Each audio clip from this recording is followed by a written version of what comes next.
Hi guys, welcome back with Milo Chow Chow 2025. Following the last video where we make a scenario for every condition, we could actually make a scenario summary too. So it's gonna summarize all the scenario that we create. To do it, back to data and then what if analysis, scenario manager, and then make a summary.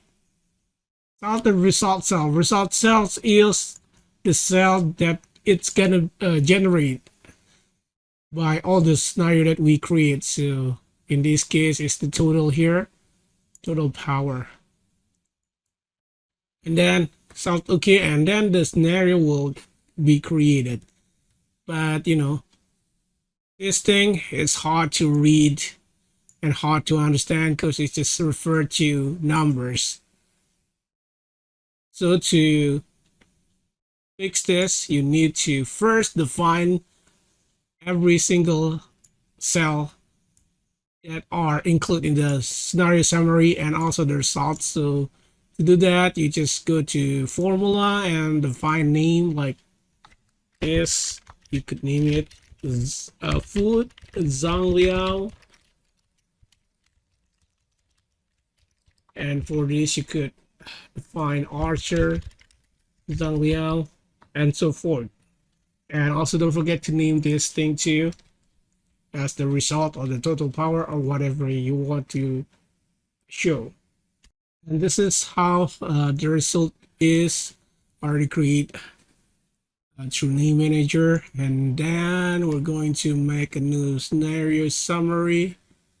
That is what if analysis, scenario manager, summary.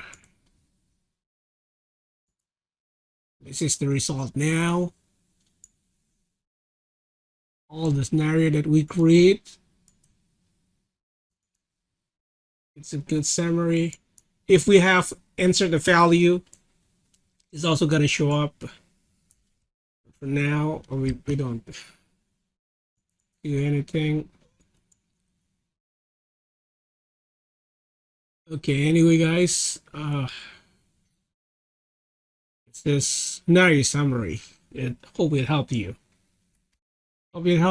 Thank you for watching. And just a quick note, if you want to see scenario summary, FIFO table,